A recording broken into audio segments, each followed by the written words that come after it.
Hey guys. I've talked about this a few times on my channel, but I've lived in a variety of cities, and the most common relationship dynamic that I see is a twinky little guy who, without being accompanied by a woman, would surely be perceived as gay, with a larger, either taller or fatter woman that is somewhat masculine. If you don't live in a city, you can pick up on this dynamic just by watching a few episodes of House Hunters. I have a ton of theories as to why this is, and like I discussed in that exhausting video that I made about causation skipped in school number 3, which I've linked below, it is really hard to prove causation. So today, I just want to have a little discussion about my theories as to why millennial men especially are so feminized and the women are so masculine. I've heard that in the Midwest and in places like Alaska, there are still tons of couples where the man is masculine, big and burly, and the woman is feminine and dainty, does feminine hobbies and things like that.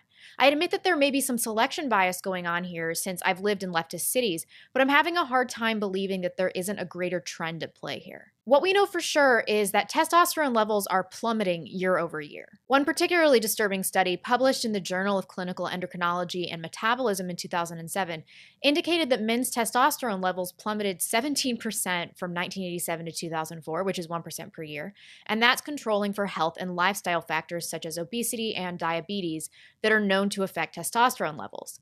The study found not only that individual men were losing testosterone as they aged, which is fairly normal, but that same-aged men from later eras had substantially lower testosterone than their predecessors. A man who turned 65 in 2002, for example, had much lower T than a man who turned 65 in 1987. The data on women isn't as good, but I hypothesize that our testosterone has been increasing over the years.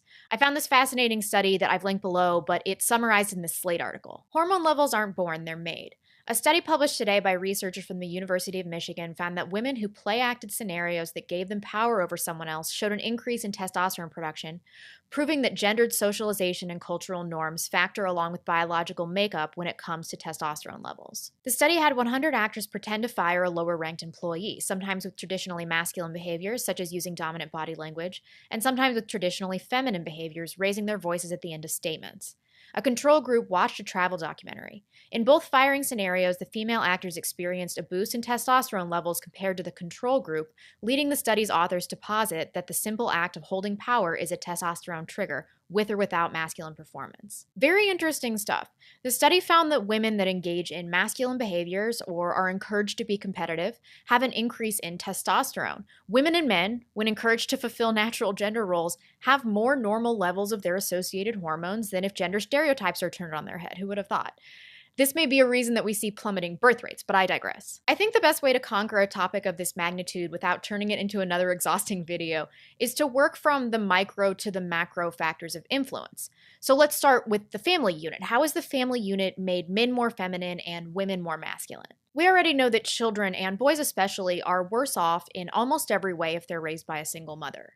In terms of gender roles and its hormonal effects, let's first discuss the more logical side of this. A single mother is more likely to be welfare dependent, she's more likely to be a man-hating feminist, and she's more likely to pass this down to her children. This means that she will likely teach her son to hate himself and his toxic masculinity, to repress his naturally masculine tendencies, and will teach her daughter that she should be competitive and that she doesn't need to embody femininity because she don't need no man. She also will teach her pussified son to date a strong woman, further repressing his levels of testosterone because he will not have that chase and conquer aspect of the dating ritual.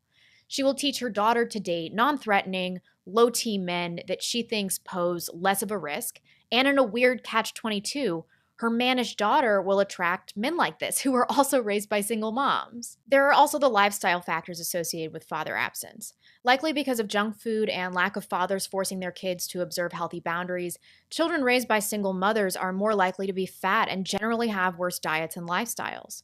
We know that obesity has a hormonal effect, and obese men have lower levels of testosterone, which we'll discuss later in the presentation. I did find one study that discussed levels of testosterone in father absence. Male children react more strongly to environmental stressors than do female children. So in 1996, Flynn found that the presence or absence of father was related to the cortisol and testosterone levels of boys, but not of girls. As adults, father-absent men had higher cortisol levels and lower testosterone levels than their father-present peers. The endocrine profile of father-absent men suggests chronically high stress levels, which can significantly increase the risk for a number of physical disorders. In all, it was concluded that early family environment has significant effects on endocrine response throughout male life histories. That isn't to say that girls aren't masculinized by father absence, although it does seem to have more of an effect on boys, likely because they have no male role model at all, while girls still at least have the mom. Nonetheless, having parents together and in traditional gender roles will influence girls to follow suit, to be good wives, to want to be mothers, and to allow men to be the head of the household. Without that model and a man enforcing it, girls inevitably will become more competitive, independent, dominant, masculine, as their single mothers reinforce the myth of egalitarianism at best and female superiority at worst. So boys in single mother homes have no male role model except for ideally a stepfather that sticks around, but more likely just whoever their mom is banging. Without that, there's no one to teach them how to be strong and masculine and how to embody these virtues. Worse, they're likely being taught that their masculine tendencies are toxic and as such are discouraged, while more feminine virtues like being emotional, engaging in conversation, and playing nicely are encouraged. This obviously has a detrimental effect on testosterone levels. Next, let's move on to more macro factors, that of education and schooling. There are disproportionate numbers of female teachers in schools. More than 3/4, 77% of all teachers in kindergarten through high school are women, up from about 2/3 3 decades ago. The disparity is most pronounced in elementary and middle schools, where more than 80% of teachers are women. Because of this, we see a lot of the same problems that we do with single mother households. Classroom environments are totally feminized, are geared towards forcing a belief in egalitarianism and fairness, and rowdiness and normal rough play for boys is seen as toxic or even as violent aggression. Boys are also medicated and diagnosed with ADHD when they have a hard time adapting to a female-devised classroom setting and curriculum based on sitting put and listening quietly. Little boys often don't learn like that, and they're discouraged from competing, from fighting, and from engaging in totally normal competitive activities, which, as we've discussed earlier, are behaviors that increase testosterone levels. Another detrimental practice has been the reduction of recess and playtime. Little boys especially need to get that energy and aggression out, and that doesn't mean they're defective. They're just different from little girls and should have educations more rooted in outdoor, rough play that encourages competition. By the time they reach high school, nearly 20% of all American boys will be diagnosed with ADHD. Millions of those boys will be prescribed a powerful stimulant to normalize them. A great many of those boys will suffer serious side effects from those drugs. The shocking truth is that many of those diagnoses are wrong, and that many of those boys are being drugged for no good reason, simply for being boys. I completely agree with this, and I think much of this diagnosis is a result of single mothers being unable to handle their normal sons because there's no man in the house to help them channel their energy through masculine hobbies. So they take their kids to sympathetic or just lazy doctors who prescribe them with amphetamines, which, let's be real, are straight up hardcore drugs. Amphetamines also seem to lower testosterone, at least in rats. This is from the British Journal of Pharmacology. Inhibition by amphetamine of testosterone secretion through a mechanism involving an increase in cyclic AMP production in rat testes. In the present study, we found that administration of amphetamine in rats diminished the secretion of testosterone both in vivo and in vitro, and increased the generation of testicular cyclic AMP. The present data provide evidence that amphetamine diminishes the release of rat testosterone by acting directly and dose-dependently on the testicular fragments. Back to competition and its effect on hormones, I think this obsession with stopping bullying has done a lot of damage. I'm not advocating for bullying. It can be really destructive to children, especially if it's focused and excessive. But bullying also helps teach kids how to function in competitive social environments and how to handle criticism. Without that aspect of school, kids might lose out on a painful but essential developmental phase. In terms of girls, primary and secondary education is geared towards appeasing them and reinforcing this notion that they're the same in every way as the boys. They're encouraged to be competitive, to be aggressive, and are being prepared for careers where they will have to compete with men. This increases their level of testosterone, which is reinforced by the lack of normal relationship dynamics that would, in previous generations, be sorting some of these problems out. All of these problems that I've discussed are reinforced in colleges where most students are women. Professors are often Marxist egalitarians who generally don't even believe in the concept of gender. How can we expect them to nurture an environment where men are men and women are women? So no hope at this level to undo the damage done by earlier years of feminized education. And, of course, Society itself is reinforcing warped concepts of gender, which is diminishing male testosterone and boosting female testosterone. Like we discussed earlier, egalitarianism is the focus in schools, and many schools simply deny the existence of biological gender. So girls are being taught that they must compete with men in male-dominated fields, and the only way women can successfully compete in said fields is to adopt masculine traits. High T women are more verbally aggressive, more competitive, they take bigger risks, they're more assertive, and they're more dominant. To help young girls compete in these environments, these masculine traits are nurtured, and in work environments, women are rewarded for having these traits. They're more likely to be in leadership roles and to make more money if they can compete with men. Additionally, women are delaying or dismissing motherhood, are never learning how to be good wives or how to submit to men, and because they have no family life, children, or obligations to men that are making demands of them, they're never forced to adopt natural gender roles. A few studies show that women with children have lower levels of testosterone than childless women, and is even lower in pair-bonded women with children. In this sample of Filipino women, mothers had lower waking T than non-mothers, with differences greatest among mothers with younger offspring. Although the number of breastfeeding women was relatively small, available data suggested minimal contributions of lactation as an influence on these differences. Although pair-bonded women had lower T than non-pair-bonded women, these differences were more modest than those seen in mothers, and although small sample size limited strong inferences, were largely accounted for by the associations between motherhood and testosterone. There are tons of societal factors, but I didn't want this video to get too long, so feel free to add your thoughts in the comment section below. But I did want to point out that I think that technology has had a large influence on hormones and gender relations.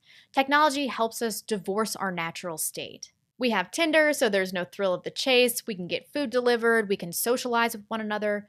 Human interactions are greatly diminished, and we, although men especially, don't have to develop qualities that keep us alive or that force women to choose mates that have those qualities.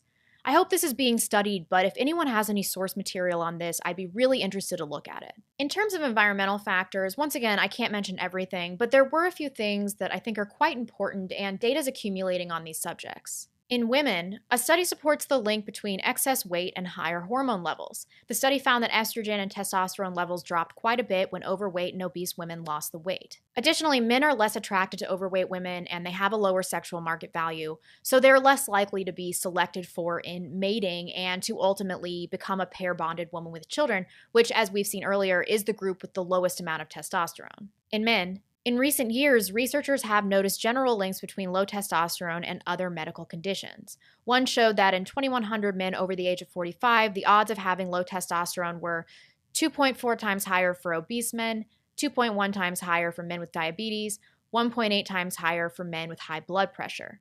Experts don't suggest that low testosterone causes these conditions. In fact, it might be the other way around. That is, men with medical problems or who are in poor general health might then develop low testosterone. I used to think that believing in this soy connection was insane, but as I've read about it over the years, I started to really believe that there might be a connection between testosterone, estrogen, and soy. I have an estrogen-associated migraine disorder, so a few years back I started doing research to see if there were any dietary solutions that I could employ. A few studies suggested that soy may help, and it really didn't do very much for me, but it did lead me to all of this other research on the hormonal effects of soy and using soy to treat hormone issues like postmenopausal syndrome. If it affects hormones in women, it stands to reason that it also affects male hormones. So I began to take this research more seriously. Then a few years later, there was all of this renewed interest in the subject because people started to notice and identify this concept of the soy boy. The research is pretty mixed, but I still thought I would put it out there as one potential cause of male feminization. It's been covered at length by folks, namely Paul Joseph Watson and Faith Goldie, so I've linked their videos below if you want to check them out. I haven't reached my own conclusion about this for sure, but I think there is probably something to the theories on environmental estrogen. I've also done a lot of research on marijuana use, which is extremely common, especially in millennials, and its effect on hormones. In women, it delays ovulation and makes it irregular, and in men, we all know that it reduces sperm count and sperm motility. But what is less commonly known is that many studies show that THC can potentially be an endocrine disruptor in humans and in animals, since it blocks GnRH secretion from the hypothalamus, which ultimately leads to lower testosterone production. I also should note that if you quit, the effect appears to go away and it's completely reversible. This was a difficult script to write because it could have been 5 times longer. I didn't even talk about the importance of breastfeeding and how formula has negative hormonal effects, GMOs, BPA, estrogen in the water. There were tons of other environmental and even genetic factors that I didn't include. But I just wanted to start this dialogue without overwhelming you because we have a real problem here. Men and women aren't attracted to one another, couples have fucked up relationship dynamics, and social engineering is clearly compounding these issues. Our birth rate is way down, and I suspect that the reasons we've discussed are, at least, partially responsible. We need to return to an era of feminine women relying on and submitting to their masculine husbands. That's the only way to fix this. The good news is that we can do something about this. If you're a man and you want to get your testosterone levels up, work out, lose weight, eat a low-carb, high-fat diet, reduce soy, engage in masculine hobbies. If you're a masculine woman, reduce competition in your life. Find a masculine man. Subdue your aggressive traits by taking up feminine hobbies and learning how to be submissive. It's the only way we can turn the ship around. Let me know in the comments section additional factors that I didn't mention that you hypothesize are negatively affecting hormones, or patterns of thought and behavior that are reinforcing these warped gender roles. I'm really interested in hearing what you have to say. Thanks, folks, and I'll see you soon. Bye.